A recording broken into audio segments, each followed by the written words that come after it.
Assalamualaikum warahmatullahi wabarakatuh. Waalaikumsalam warahmatullahi wabarakatuh. Bismillahirrahmanirrahim. Alhamdulillah wassalatu wassalamu ala Rasulillah Muhammad bin Abdullah wa alihi wa sahbihi wa man wala. Amma ba'du.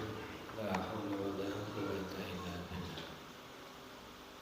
Subhanak la ilma lana illa ma 'allamtana innaka antal alimul hakim. Rabbi shrah li sadri wa yassir li amri wahlul 'uqdatam min lisani yafqahu qawli washrah li sadri bi jahil nabi wal ashabi wa masih membahas tentang niat ataupun ikhlas.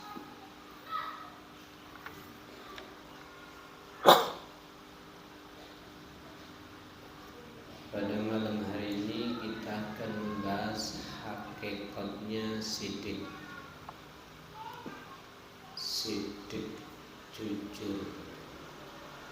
Sidik itu bukan sekedar dalam lisan saja. Mungkin selama ini kita mengartikan jujur itu cuma secara lisan. Tapi ada 6 hal yang di situ butuh yang namanya sidik. Makanya kata Al-Imam Ghazali, jujur itu dipakai untuk 6 makna. Yang pertama, sidqun fil qaul, jujur di dalam berucap. Yang kedua, sidqun fin niyah wal iradah, jujur di dalam niat dan berkeinginan. Artinya ketika dia punya niat tidak mudah dipatahkan. Yang ketiga, as-sidqu fil azm, keinginan, jujur di dalam memiliki keinginan. Yang keempat, as-sidqun fil wafa, jujur di dalam memenuhi sebuah keinginan. Yang kelima, as-sidqu fil amal, jujur di dalam amal. Yang terakhir yang paling berat, coba nanti bisa dicek, bisa enggak kita masuk yang terakhir ini. Apa itu? Sidqun fi tahqiqi maqamatiddin kulliha, jujur di dalam mentahqiq. Mentahqiq itu membuktikan kepada perbuatan kita tentang maqamatuddin, kedudukan atau derajat-derajat agama secara totalitas. Kalau memang dia bisa mencapai kepada ini, berarti dia masuk kepada sebuah maqam yali an-nubuwah, yang menjejeri maqam kenabian, yakni maqam siddiq, seperti Sayyidina Abu Bakar Siddiq. Ini yang paling berat. Yang pertama kita lihat jujur secara lisan. Kalau berbicara jujur secara lisan berarti la yakun illa fil ikhbar. Anda harus jujur di dalam menyampaikan sebuah kabar atau menyampaikan sesuatu yang memuat sebuah kabar.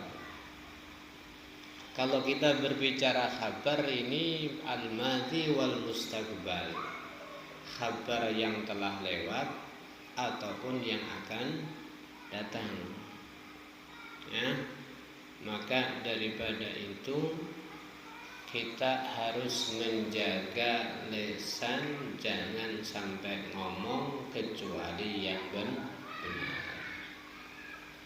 Karakter Sayyidatuna Fatimah yang disebutkan seseorang yang lebih persis dengan Nabi Muhammad SAW, nggak mudah ngomong kalau tidak ngerti.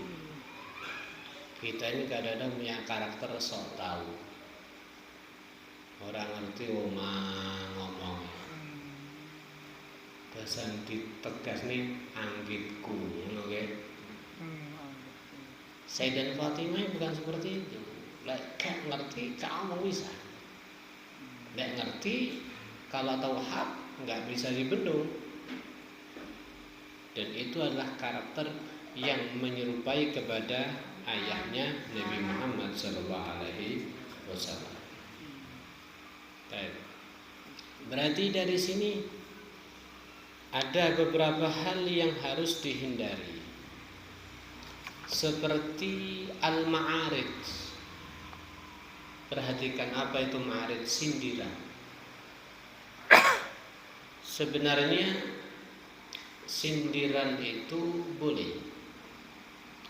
Bahkan dalam satu hadis dikatakan inna fil ma'arid la manduhatun anil kadzib aw kama qala. Berkata sebuah perkataan akan tetapi yang dimaksud bukan makna secara aslinya, atau sindiran kalau bahasa kita, itu menjadi solusi daripada berdusta. Saya ulangi, sindiran itu menjadi solusi atau alternatif daripada dusta. Sindiran ini sebenarnya lebih bisa dikatakan menempati posisi dusta. Akan tetapi di beberapa kondisi diperbolehkan. Itu yang dilakukan oleh Al-Imam Syafi'i. Al-Imam Syafi'i ketika hidup di zaman dengan seorang pemimpin yang beraliran Mu'tazilah, maka menekan kalau Al-Quran adalah makhluk. Ditangkap Imam Syafi'i. Apa kata Imam Syafi'i? Beliau pakai isyarat tangan. Taurat, Zabur, Injil, Al-Quran. Ini pemerintahnya apa? Menginginkan Syafi'i harus berkata bahwa Al-Quran makhluk. Maka solusinya gini, beliau katakan Taurat, Zabur, Injil, Al-Quran ini yang dikosa tangan. Ini adalah makhluk. Niki sing dipikir aja nih, berarti Taurat, Zabur, Al-Quran, Injil termasuk kesan yang dimunculkan adalah Al-Quran adalah makhluk. Tapi Imam Syafi'i yang dimaksud bukan Al-Qur'annya, tapi apa? Ini tangan. Jenenge napa nih, Pak? Jenenge napa? Dulu ada orang gini, ada seorang ulama saleh, wali min auliyaillah. Saking koken tamu, cuman tamu yang lenyit, enek sing njaluk nomor barang. Sampeyan kira-kira ditekani ora tamu njaluk nomor ngaten iki? Tekani nomor itu. Ditekani cair. Kadung dibantu gak cair. Baik.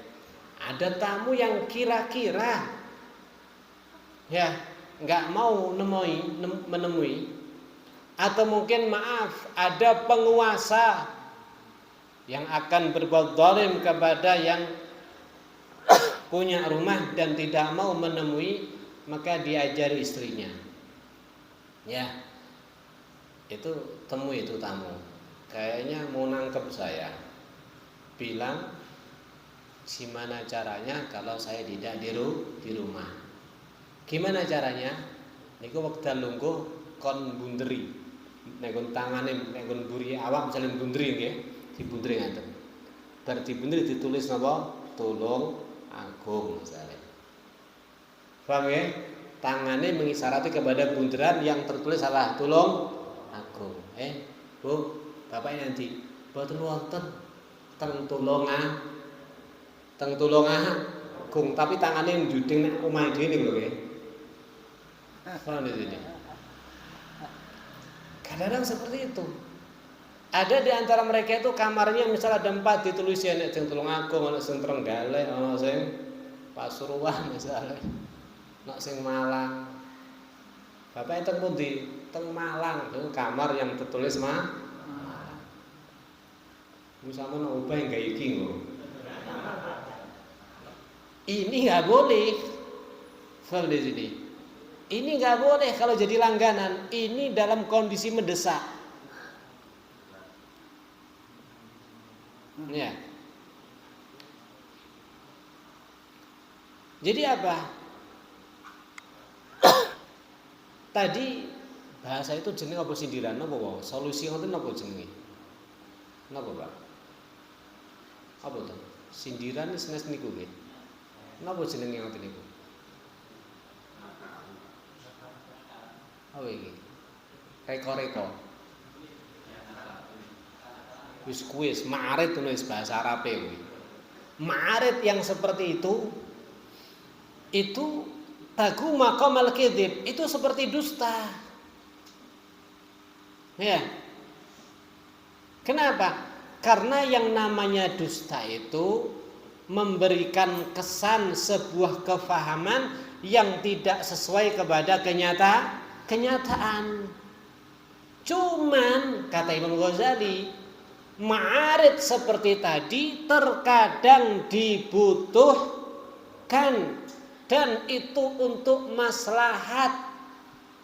Sampeyan misalnya tamune jelas arep tekok nomor wudu. Mbok temoni mesti tekok nomor. Nggih. Berarti penak ditemoni napa mboten ditemoni? Mboten ditemoni. Lek misale dijawab wonge tasih teng toko, dinteni niku mungkin. Wonge tasih teng pasar dinteni, dijawab wonge nek Surabaya. Ngoten wis dinteni ora kira-kira. Mulai kapan? Wis rasa tekok mulai pokok nek Surabaya. Terkadang dibutuhkan ini. Ya, berarti ada hajat di sini. Ada maslahah. Atau kadang-kadang dibutuhkan untuk mendidik. Maaf, kita punya anak kecil. Ya, dididik. Lature mboten pareng ngapusi lare alit. Bener enggak boleh. Di zaman Nabi itu ada orang tua memanggil anaknya, "Nak, sini, tak kasih permen." Misalkan gitu. Sama Nabi, "Kau bawa permen apa enggak?" "Iya ya Rasulullah." "Hati-hati loh, kau bilang kayak gitu kok enggak bawa permen, merokok loh." Seperti itu ya. Enggak boleh menipu. Tapi dalam beberapa kondisi mungkin kita pakai ma'arid. Apa jenis ma'arid? Wis ngono ku wae lho ya. Untuk anak kecil. Napa contohnya? Dan yang sebagainya dah. Atau mungkin untuk melindungi daripada perbuatan zalim. Atau untuk masalah peperangan dan yang lain sebagainya. Maka kalau memang tidak semua kondisi selalu memakai ma'arid, dalam beberapa kondisi tertentu hajat yang membutuhkan, ya. Kemudian itu tadi mendamaikan orang berseteru, mendidik anak kecil, ya, mendidik anak kecil. Mungkin maaf sing bojone luwih teko siji misalipun dengan cara seperti itu. Dan yang sebagainya, kalau memang diperlukan boleh. Cuman dalam beberapa kondisi jelas tidak boleh. Sampai misalnya ditekani nek majelis hakim, ditekoki pakai bahasa ma'arid ya gak oleh lah. Ngomong apa eneke, Setelah di sini nggak boleh. Ya, masya Allah. Baik. Makanya ya, pernah suatu ketika Nabi kita Muhammad sallallahu alaihi wasallam tawajjah ila safar. Nabi badhe lunga. Nabi badhe lunga. Baik. Cuman Nabi menyembunyikan kabar safarnya Nabi Muhammad sallallahu alaihi wasallam. Kenapa disembunyikan? Lek krungu Nabi keluar, nanti musuh-musuh akan nyegat Nabi berbuat yang enggak-enggak kepada Nabi Muhammad sallallahu alaihi wasallam. Laisa hadza minal kadzib fi syai'. Maka ini bukan termasuk dusta. Kabar lunga aja diwewe, jangan kasih tahu sama orang lain ya. Ini tidak termasuk dusta. Sampai Nabi mengatakan laisa bikadzab man aslaha bainal isnain. Ya, bukan termasuk dusta kalau ada tujuan untuk mendamaikan dua orang yang berseteru. Tapi pokoknya salah paham nih kau ya. Marit tadi dalam kondisi mendesak boleh. Jelas ada beberapa tujuan mendidik anak atau nggih mendamaikan orang yang berseteru dalam kondisi tertentu seperti contohnya tadi tamu sing ranggena dan seterusnya. Baik sindiran repot. Arabe tuku sate wis kan melok misalnya nanti tidak jam. Misalnya sama arabe nopo, baik sindiran enggak boleh ini. Baik. Kemudian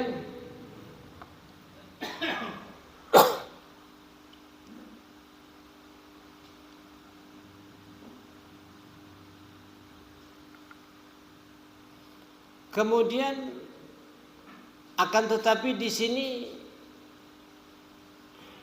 orang yang sempurna tidak akan pernah memakai daripada ma'arid tadi kecuali dalam kondisi darurat. Dah, itu berarti upayakan kita harus jujur di dalam ucapan. Yang kedua, jujur di dalam niat dan iradah keinginan. Ya, jujur dalam iradah keinginan. Berarti apa? Ini seperti kita membahas masalah ikhlas. Ya, pergerakan kita, diam kita, jangan ada yang mendorong kecuali karena Allah. Maka kalau yang mendorong pergerakan itu adalah urusan bagiannya nafsu, maaf, berarti sudah batal kejujuran daripada niat. Yang mendorong pergerakan kita cuma siapa? Allah. Kok yang mendorong adalah karena kepingin ada bagian daripada nafsu, itu sudah berdusta. Seperti yang kita ceritakan kemarin, ada 3 golongan ya, yang masuk neraka adalah alim, ahli ilmu, ahli sedekah, orang yang mati dalam medan pertempuran. Ketika mengatakan aku perang, aku ini, Allah langsung kadzabta, dusta kamu. Allah berkata kamu dusta bukan berarti tidak beramal. Kamu sudah beramal tapi tujuanmu selainnya. Makanya yang dimaksud apa? Jujur di dalam niat dan punya keinginan. Ketika yang menggerakkan niat-niat baik kamu cuman Allah subhanahu wa ta'ala. Kalau selainnya berarti gak jujur dalam niat dan keinginan. Ya, Masya Allah. Ini rada wangil niki. Berarti ya apa caranya kalau samane ora ubah, ora ngadeg, ora lungguh, ora ngomong, ora meneng kecuali yang mendorong Allah subhanahu wa ta'ala.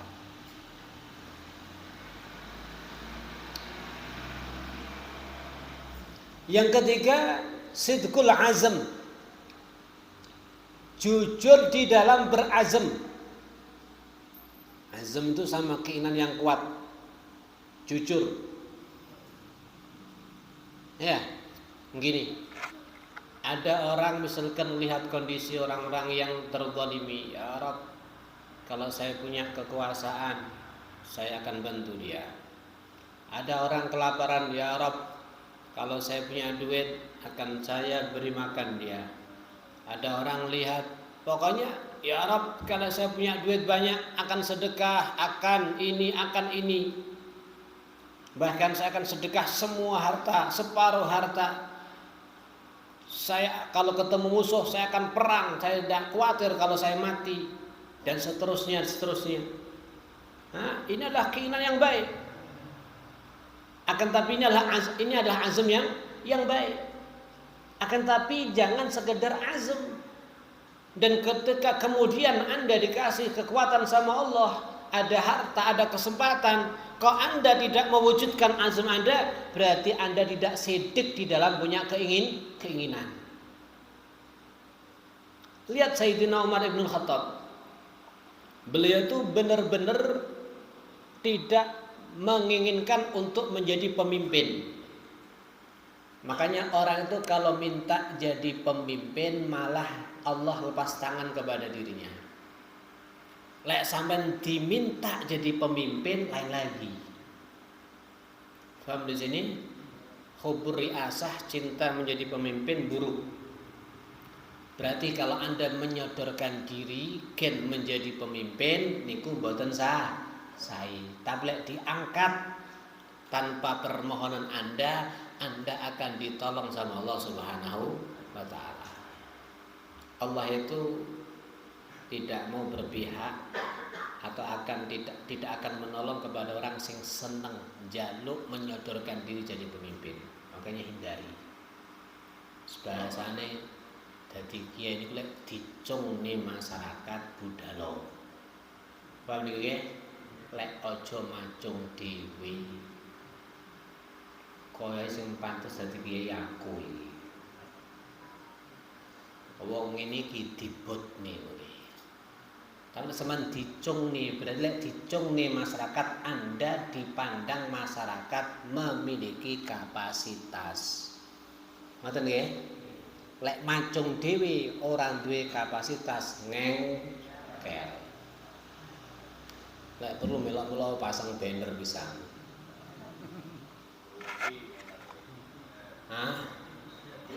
Orang yang minta untuk jadi pemimpin diberatkan sama Allah. Tapi kalau Anda diminta sama masyarakat, bukan keinginan Anda, akan ditolong sama Allah. Nonton nggih? Sayyidina Umar ibn Khattab demikian, enggak mau. Apa kata beliau? Lan uqaddam fatudrab unuqi fi ghairi had. Lebih baik saya disodorkan maju ke medan pertempuran kemudian dipenggal kepala saya. Lebih saya sukai daripada saya memimpin kepada sebuah kaum yang di tengah-tengahnya ada Sayyidina Abu Bakar Siddiq. Sayyidina Umar ini ngomong bukan cuma bual-bualan, bener-bener. Enggak berani seakan-akan beliau memimpin kepada orang, kepada sebuah kaum, kepada sahabat. Lek teng mriku tasik wonten Sayyidina Abu Bakar Siddiq. Nah, yang jelas memang Sayyidina Umar mantep, Pak. Berarti kita itu jujur bukan sekedar lesan, niat ya jujur. Berarti enggak ada tujuan kecuali siapa? Allah. Azam juga jujur. Lek punya keinginan baik, kemudian mendapatkan kesempatan baik dan benar-benar akan dilaksanakan. Yang keempat, as-siddiq fil wafa bil azm. Jujur di dalam memenuhi kepada azamnya. Perhatikan. Nafsu ini dengan mudah dan entengnya dia akan memunculkan niat dan azam sebanyak-banyaknya. Hati ini akan mudah dan entengnya memunculkan niat yang banyak, spontanitas. Kenapa? Karena nggak ada berat. Dan dia akan mudah berjanji, spontanitas. Kenapa? Juga nggak ada berat. La masyaqqa fil wa'd wal azm. Janji dan azam itu nggak ada berat. Ya, biayanya ringan. Tapi mewujudkan sebuah azam, mewujudkan, menyatakan sebuah janji, ini adalah sesuatu yang berat. Ya, kenapa? Pasti digoda sama syahwat, digoda sama nafsu. Ketemu kancane, piye? Sesuk yang omahmu. Yo, siap. Ada omah muadoh gunung. Lah muni siap iki penak atau nggih. Pas teko sesuk iki budal apa ora ya? Lah kok yo ado. Dalane angel, udan pisan. Ndak ingin ketemu kancane piye? Yang aku piye? Siap. Rene apa-apa, nek kopi tok wis ta lah, ora banyu putih siap kok kopi. Mantep ya. Sesuk ya, siap. Terus obat siap. Lek ngomong enteng. Jajal teko sesuk piye? Seharusnya jangan mudah seperti ini Ki. Ya, jangan seperti ini. Lihat ini mereka para sahabat Nabi Muhammad SAW. Kanjeng Nabi ini para sahabat yang duwe azam benar-benar dibuktikan. Ada salah satu sahabat, dia adalah paman daripada Sayyidina Anas ibn Malik. Wekdal perang pertama ora katut. Getun apa boten? Wetun ya Allah, kok gak melok perang Badar piye wis. Fasyaqqa dzalika ala qalbih. Merasa berat hatinya tidak katut perang Badar ya Allah. Ya, piye iki? Maka beliau mengatakan amma wallahi, demi Allah, lain arani Allah masyhad ma'a Rasulillah. Kalau seandainya saya dikasih kesempatan lagi bisa ikut perang bersama Nabi, saya akan tampakkan kepada Allah, saya akan berbuat sesuatu yang mengharumkan, membanggakan kepada Islam. Mergo mboten katut perang Badar. Akhir tahun berikutnya ada perang Uhud. Langsung Pak, ya berangkat. Maka saat itu sahabat ini pamannya Sayyidina Anas ibn Malik yang namanya Anas ibn Nadr pada berangkat ketemu Sa'ad ibn Mu'adz. Dipanggil, kemana kamu? Langsung Pak, wahan lirihil jannah ini ajiduha duna Uhud. Wah, piye to? Iki aku telah mencium bau daripada surga. Yang bau itu tidak aku temukan, tidak aku cium di dalam perang Uhud. Langsung intinya maju. Niku maju karena as-sidq fil azm wal iradah. Sidq dalam azm, sidq di dalam memenuhi daripada azmnya. Mergo getun boten gabung perang pertama, maju ditusuk pedang, panggah maju, tusuk meneh, maju, tusuk ini maju, sampai ada dikatakan 80 tusukan lebih tetap maju. Terus sampean, wis tenan aku, ndek getun ra teko, sesuk teko, kena ri maju ora kira-kira. Halo. Kena ri maju ora kira-kira. Wah, iki lekas maju tok wis sikilku digemplang iki. Gotong. Ditusuk maju. Ada anak panah kena badan beliau masih maju. Ada tombak kena beliau, maju lagi. Ada sabitan pedang, maju lagi. Sampai pada badannya ada 80 lebih. Niki kira-kira ada diusuk ping loro piye kira-kira? Ambruk. Wah, lha kok jare ngomong gewerok-gerok. Endi wonge ngono kae. Ora pedang delik.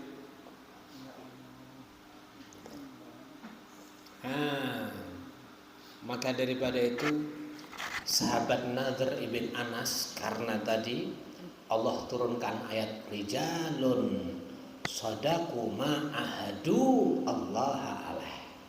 Ini termasuk rijal, lelaki-lelaki yang tangguh, lelaki yang hebat.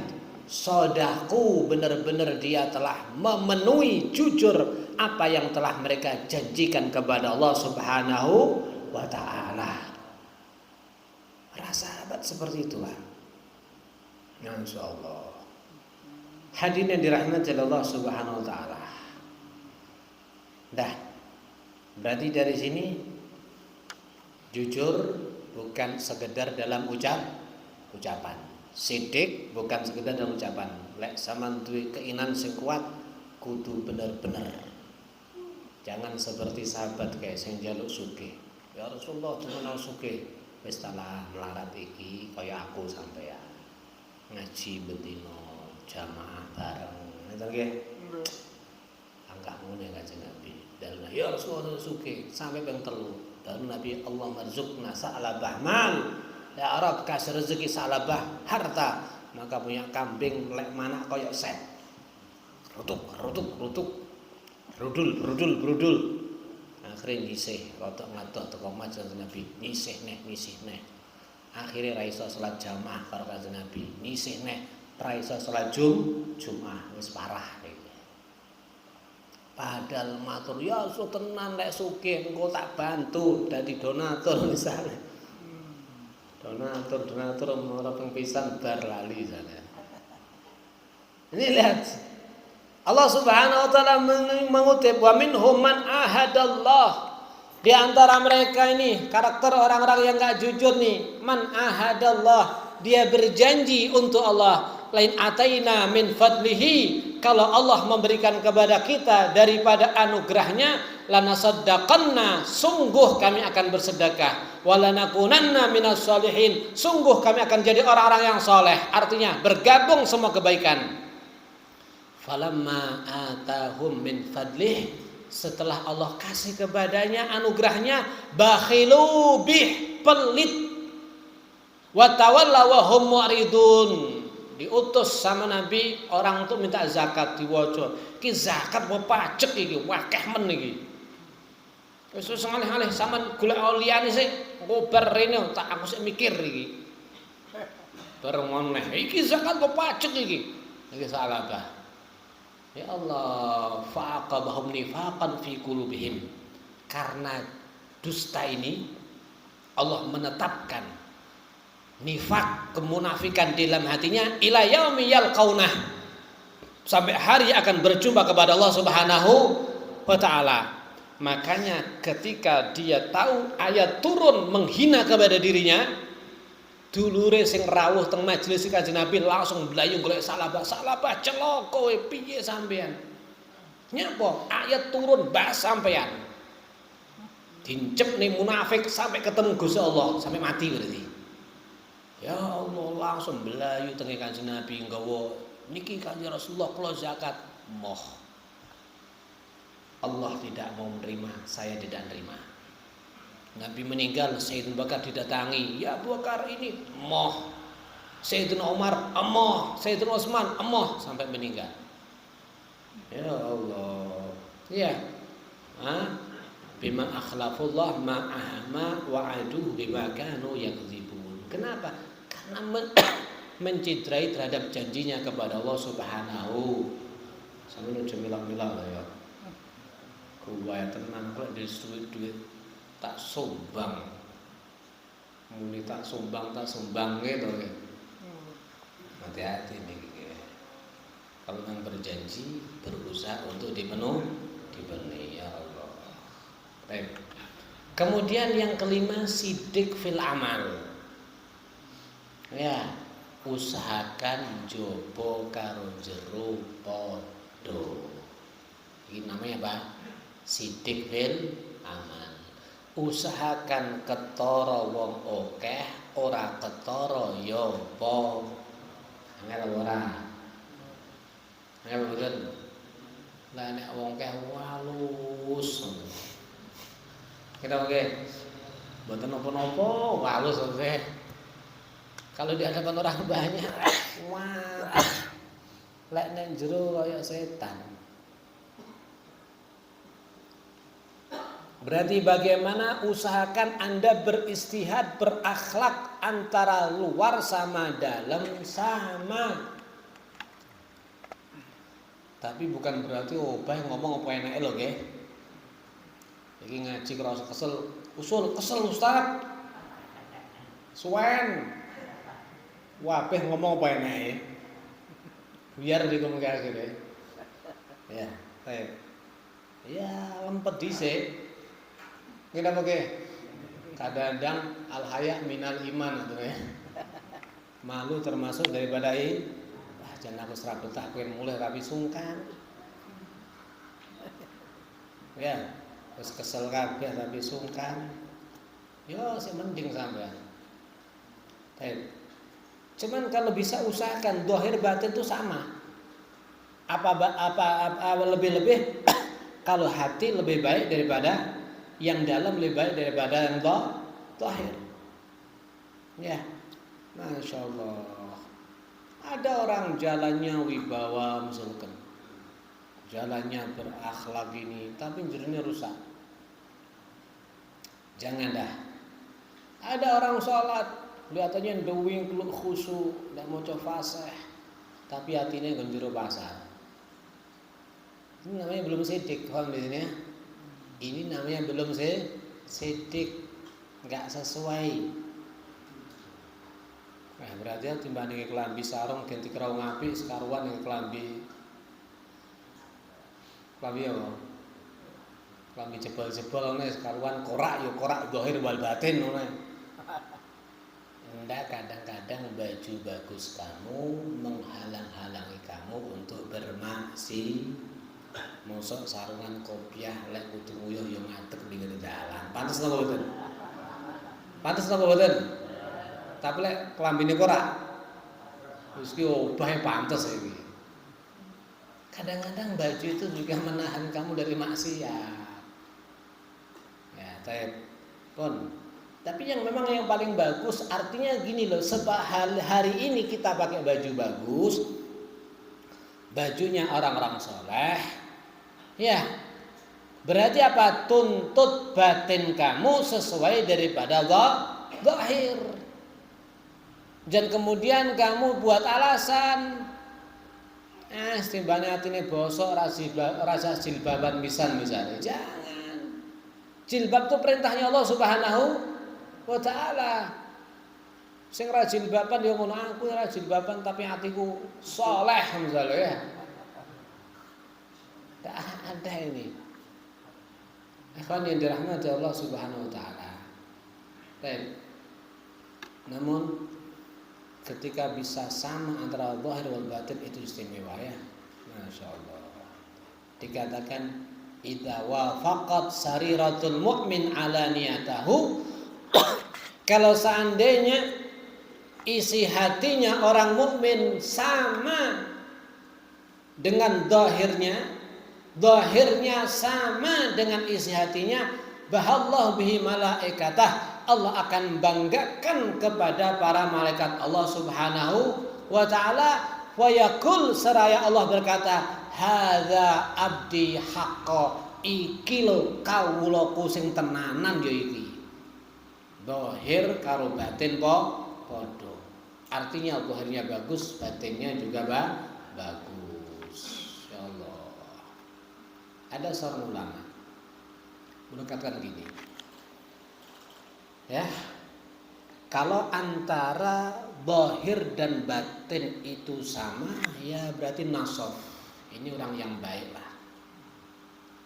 Tapi kalau seandainya hatinya lebih istimewa daripada zahirnya, ini luar biasa. Kalau di hadapan saudaranya dia sholat misalkan taraweh pakai Al-Quran 1 juz, dia juga ikut khusyuk, ditambahkan cuma 1 juz.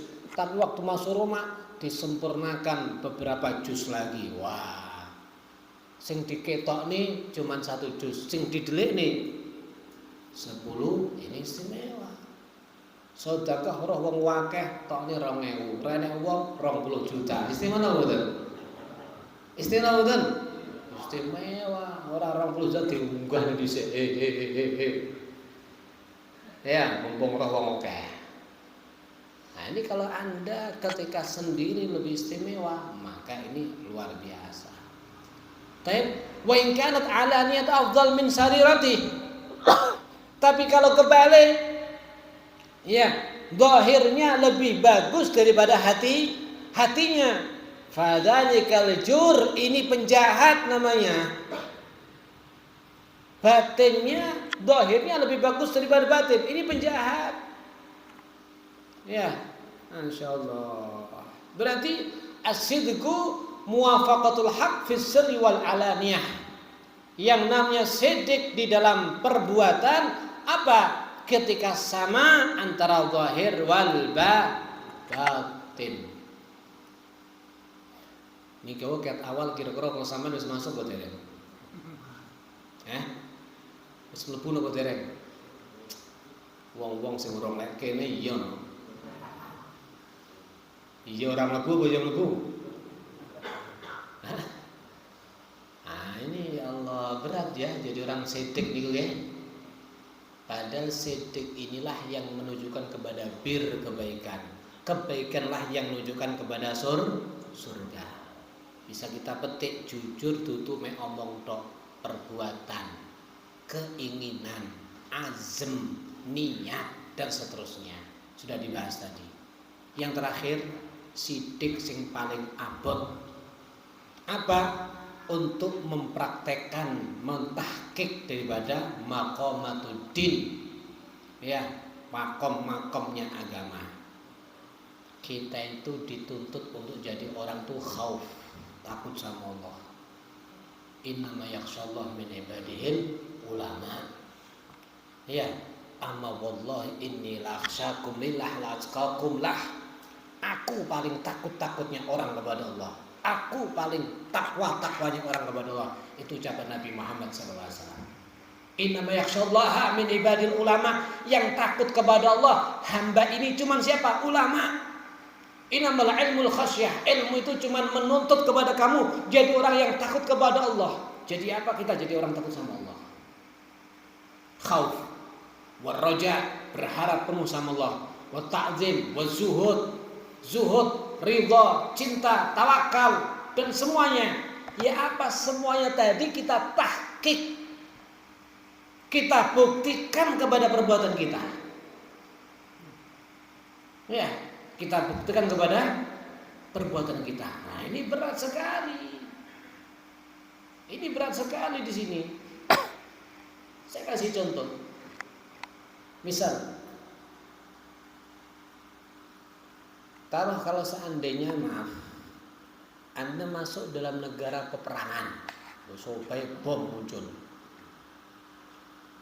wis rono ini selamat, sampai jenenge Pak selamat terus enek kapal muni, kira-kira ndredeg lho dereng, langsung berhadapan karo wong nyekel brand, ndredeg napa mboten? Ndredeg napa ngwel? Ngewel apa nguyuh ning nggon. Ini perhatikan.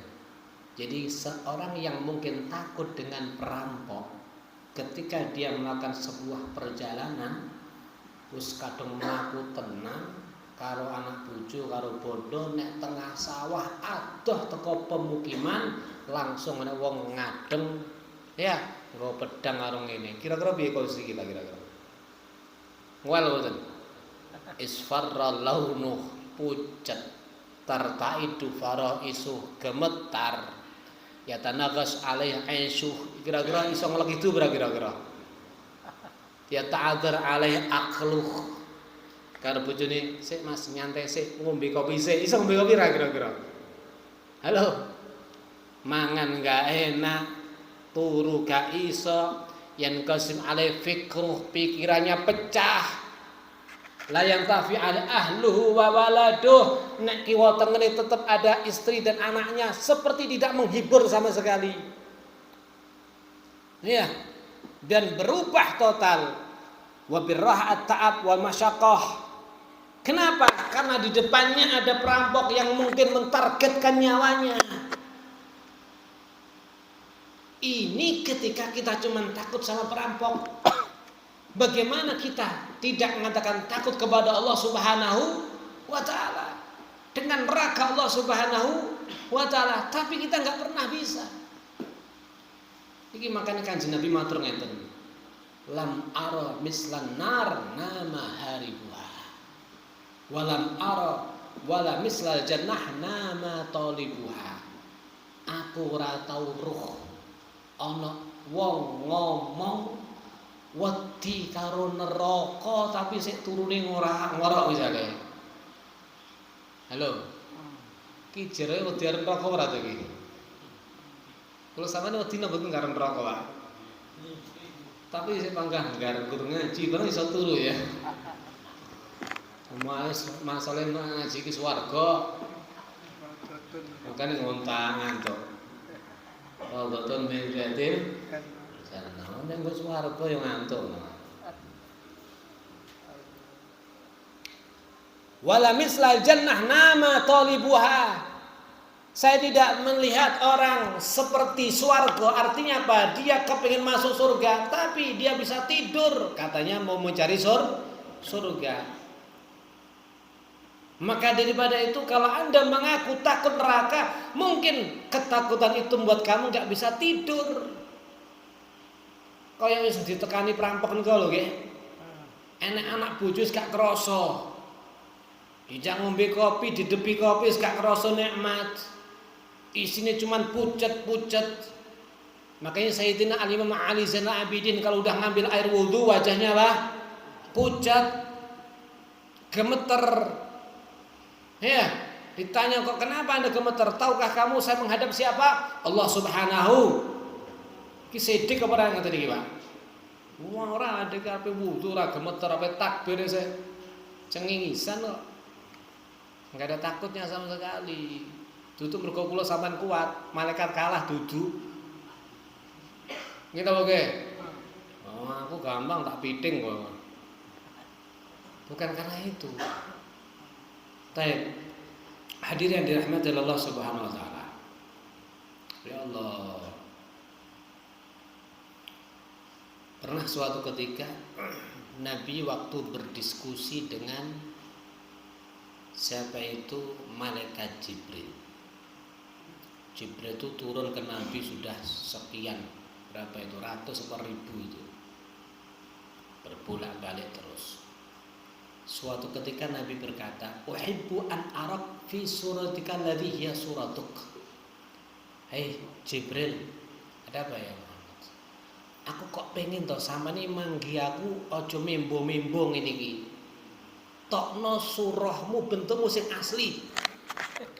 Niki permohonan siapa Kanjeng Nabi. Aku pengen roh bentuk sampean sing asli kaya apa. Gedine sepiro, ngoten nggih. Niki Nabi kita Muhammad sallallahu alaihi wasallam. Ini Nabi, Pak. Sing hatinya udah pernah dibedal, dicuci. Ya, dan yang sebagainya diberi kekuatan di ini semuanya. Nabi akhirnya kata Jibril, "Fa wa'adahu al-baqi." Oh, ngene. Sok nanggon baqi. Nanggon ngendi? Baqi. Niki zaman nek umroh aman delok baqi napa niki? Ya, makam. Fi lailatin muqmarah, di malam yang kira-kira bulan purnama, aku kok tak ketara. Maka sesuai janjinya, fatahu datanglah Jibril kepada Nabi Muhammad SAW di daerah Baqi, ada di Madinah, di pemakaman Baqi, waktu bulan purnama. Fanadhara Nabi langsung melihat, fa idza huwa bi qadsadil ufuq. Ternyata Jibril gedine telah memenuhi jagat raya. Gede apa cilik? Nanti roh gendruwo sampean. Jere gedine sak wit kambil, nanti roh ten. Belayu jere ra iso. Niki kurang gedhi sak wit kambil, Pak. Kot sadah ufuk. Iki cara sampean ketemu gendruwo gedine sak rong wit gedang kira-kira belayu mboten, Pak? Beli napa ngeprok ning nggon? Krungu ceritane ngeprok kok. Niki qad sadal ufuq. Ya, maka telah memenuhi jagat raya, maka fawaqan Nabi sallallahu alaihi wasallam maghsyian alaih, Nabi jatuh dalam kondisi pingsan. Ya Allah, niki kelasnya Kanjeng Nabi. Sik ketemu malaikat. Ya Allah. Fa'afak, kemudian waktu Nabi sadar, waqad ada Jibril li surati al-ula. Jibril pun langsung berubah kepada bentuk yang pertama, mimbo boten bentuk aslinya. Faqala Nabi, maka Nabi pun berkata kepada Jibril, ma dzannantu anna ahadan min khalqillahi hakadha. Ha Jibril, aku ra nyangka ana makhluk Allah sing gedhe kaya sampean mau. Ya, gak nyangka, di luar daripada perkiraan. Masya Allah. Qal, apa jawab Jibril? Kaifa la ra'aita Israfil? Ya Muhammad, iki aku. Sama sekali ngono semaput. Kaifa, bagaimana la ra'aita Israfil? Lek umpama sampean ndelok malaikat Israfil, luwih gedine Israfil iki. Innal arsy ala kahilih. Ars itu ada di punggungnya Israfil. Kamu udah kita bahas ars pirang dunya gedine. Ars pirang dunya. Israfil ars dalam punggungnya. Wa inna rijlaihi qad marraqata. Kakinya telah mentancap tuhumal aradhin as-sufla, ada di bawah bumi yang lapis yang paling bawah. Gedine berarti. Masya Allah. Terus Pak, aja itu Pak. Dipiting tak ya. Cuman wa innahu layatasaghar. Semua tadi Israfil akan menjadi kecil min azamatillah, dari keagungan Allah Subhanahu wa ta'ala, hatta yasira kalwasi, mungkin seperti manu emprit di hadapan Allah Subhanahu wa ta'ala. Itu Israfil. Kelasnya Kanjeng Nabi ngelihat Jibril semaput. Kalih Jibril diomong iki urung Israfil. Paham di sini? Wong kelasnya wae penuh ngene iki, Pak. Ora gendruwus. Ha iso mlaku. Ya Allah. Mungkin maneh Allah kasih pertolongan kepada kita semuanya untuk terus memperbaiki amalan kita semuanya. Amin Allahumma. Pun yang jelas, mulai daripada fitnah mungkar wal nakir, kemudian alam kubur, barzah dan sebagainya, yang menentukan enteng pena adalah amaliyah kita saat ini. Kalau sampai kena manut karo Gusti Allah, manut karo Kanjeng Nabi, sering ngamalkan sunnah-sunnah Nabi, semua nanti akan mendapatkan pertolongan kalian Gusti Allah. Ngoten nggih? Jadi ayo engko ditanya malaikat mungkar nakir suaran koyo petir misalnya pun ndredeg wae. Tapi zaman amal kena dijawab Allahu Rabbi dan seterusnya. Alam kubur demikian, istirahat, entuk rezeki, merasa bahagia, dikubur bisa saling silaturahim. Wah enak Pak. Pengen apa ora? Pengen. Saiki sik to Pak. Dosane sik kathah. Ya, yang jelas semuanya nanti yang menentukan amal kita. Mugi-mugi mau sisa umur bisa kita maksimalkan untuk ibadah kepada Allah Subhanahu wa taala. Amin Allahumma amin walhamdulillahirabbil. Bismillahirrahmanirrahim. Allahumma shalli wa sallim ala sayyidina Muhammadin al-Fatih wal khatim nasiril haqqi bil haqqi wal hadi ila siratikal mustaqim wa ala alihi بمقدار عظيم. اللهم صل وسلم على سيدنا محمد الفاتح لما أغلق والخاتم ناصر الحق بالحق والهادي إلى صراطك المستقيم وعلى آله حق قدر مقدار عظيم. اللهم صل وسلم على سيدنا محمد الفاتح لما أغلق والخاتم ناصر الحق بالحق والهادي إلى صراطك المستقيم وعلى آله وصحبه حق قدر مقدار العظيم. اللهم صل وسلم على سيدنا محمد الفاتح لما أغلق والخاتم ناصر الحق بالحق إلى صراطك المستقيم وعلى آله وصحبه حق قدر مقدار عظيم. اللهم صل وسلم على سيدنا محمد الفاتح لما أغلق والخاتم ناصر الحق بالحق والهادي إلى صراطك المستقيم قدر مقدار العظيم. اللهم صل وسلم على سيدنا محمد الفاتح والخاتم لما سبق ناصر الهادي إلى صراطك المستقيم وعلى آله وصحبه حق قدر مقدار العظيم. اللهم صل وسلم على سيدنا محمد الفاتح لما أغلق والخاتم ناصر الحق بالحق والهادي إلى صراطك المستقيم وعلى آله حق قدر مقدار العظيم. اللهم صل وسلم على سيدنا محمد الفاتح لما أغلق والخاتم لما سبق ناصر الحق بالحق والهادي إلى صراطك المستقيم وعلى آله وصحبه حق قدره ومقدار العظيم. بسم الله. ربنا انفعنا بما علمتنا رب علمنا الذي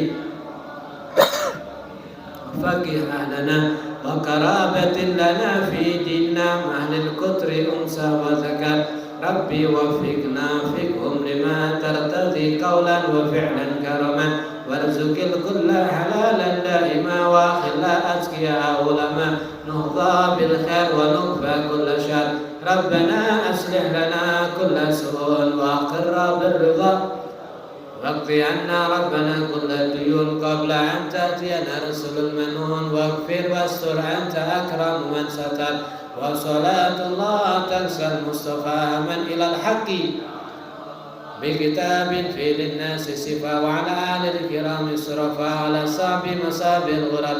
اللهم اهدنا بهداك واجعلنا صارف رضاك ولا تولنا وليا سواك ولا تجعلنا ممن خالف أمرك وعصاك. وحسبنا الله ونعم الوكيل ولا حول ولا صلى الله على سيدنا محمد وعلى آله وسلم والحمد لله رب العالمين. قبول بالسر من أسرار الفاتحة.